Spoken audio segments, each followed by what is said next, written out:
it's so funny because I had to call Kim when I got there to set it up. I was like, well, am I doing the settings right? How do I do this? And you know, with the machine and stuff. So, because that machine you don't have to have a certification for. Oh, okay.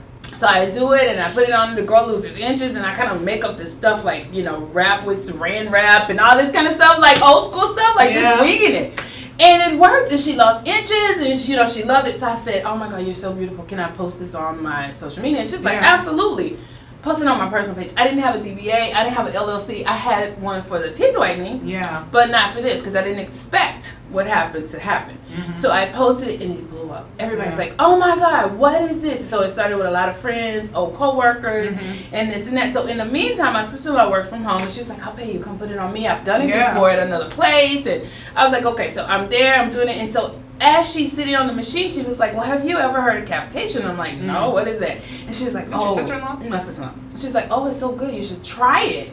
And I'm like, well, she was like, "You should try it. They have a training class and all this. You should add that on to it." And I'm like, well, first of all, why you holding this golden egg you ain't shared with me before, first of all. And second of all, I have never heard of it. Mm-hmm. So we called the girl that she had been going to get it done. Her and her mom had been going. And I was like, "You should have told me about that." Or whatever, for personal reasons. So anyway, so we called the girl. She tells me about her training class and things like that. So I went through a lot of things with the training portion of it, and I was really unimpressed with some of the ladies in Houston that trained, and I wasted money twice. Okay, so I found this fabulous lady, I Make It Happen Academy in Atlanta. Her name is Reese, and so I trained with her. Okay, so you went out there? I did not. I did online, live training and video chat, and then we did the Girl, that works. That's how I do all my interviews. Yes, oh my God, and she was the best. To this day, it's so funny how, like, when I used to see her, I was like, "Oh my God, I wish I could be like her.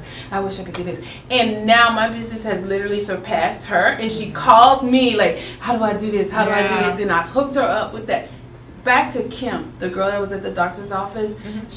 I grew so fast that I became, the mobile wasn't working. I was like, I can't get to everybody. This traffic is crazy. She was like, "I have an office. I have a billing collections company. I have an office. I'm hardly ever there. You can use the back room." Yeah. Cool. She's like, "And don't worry about paying rent. I know you're starting your business. You got to get it up." So literally within 3 months, I had to quit my job.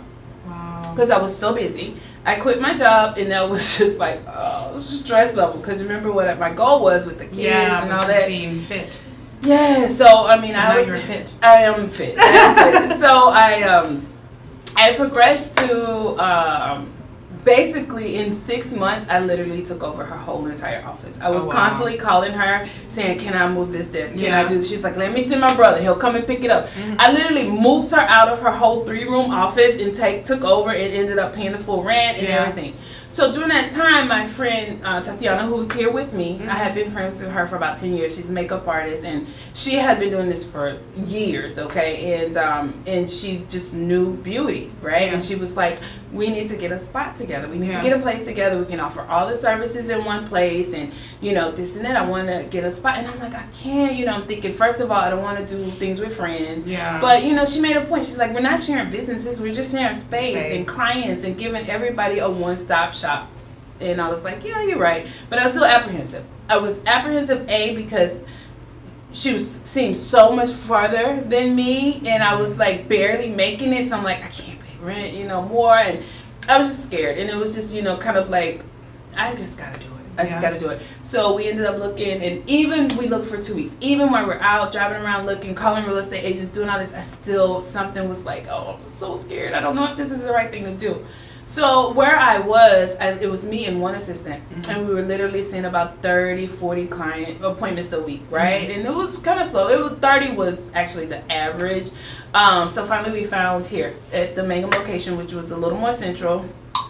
I did a whole bunch of other business things that people have been telling me to do, and I was still so overwhelmed, but I just did it, you know. Moved in with her, and I literally tripled in business within a month. I'm not even kidding. Just the location, everything. It was the best decision I could have made. How long ago was that? This was, we've been here almost a year. It'll be a year next month. Yeah, it'll be a year next month. So we moved here, and I also thought when I moved there, I'll get all her clients, because she does a lot of weddings and, you know, brides. And I did get a lot of clients from her in the beginning. Not a whole lot, but I did get some.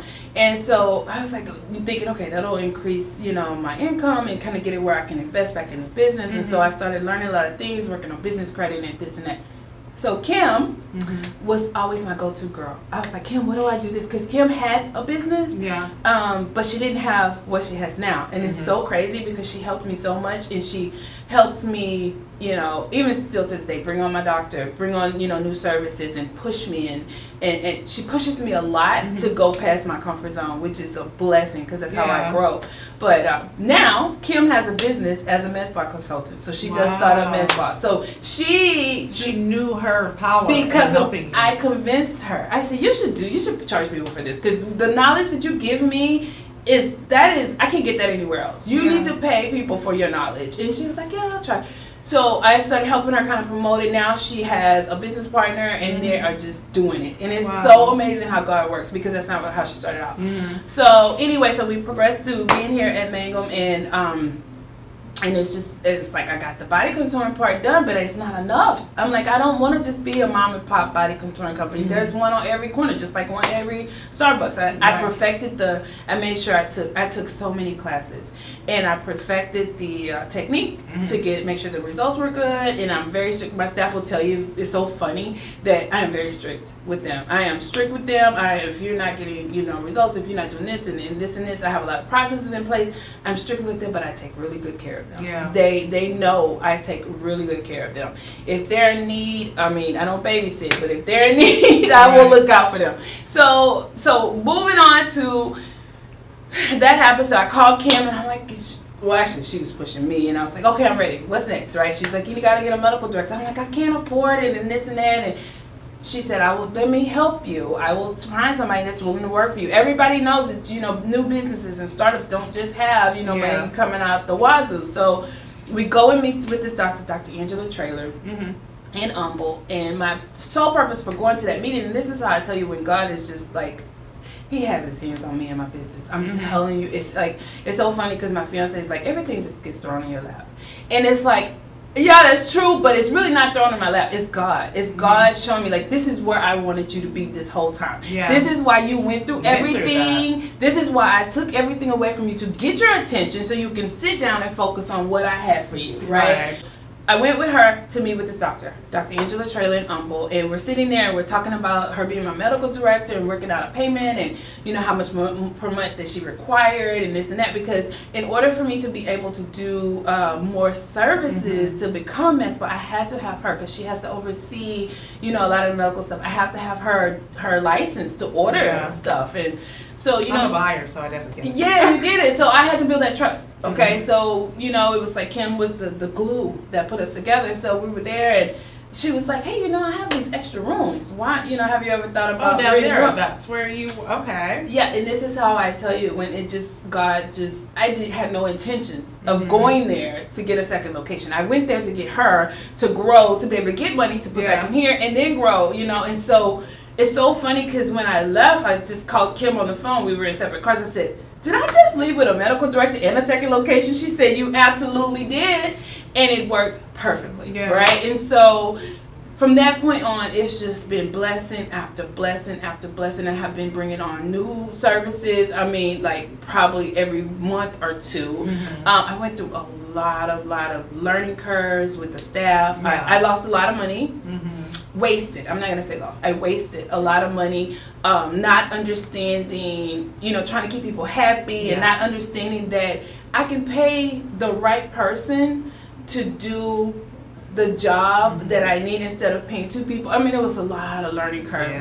I hired family. I learned that's a no-no. You know, don't ever, never ever. Well, I'm sorry you don't have a job. I'm so sorry. I love you, but you're going to have to go somewhere else. I cannot. I get burnt.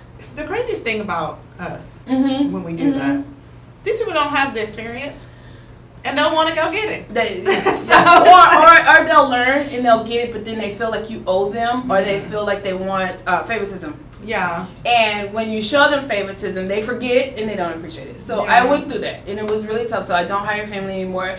But I dug deep. Like I said, I hired somebody in recovery, and it just so happened she approached me.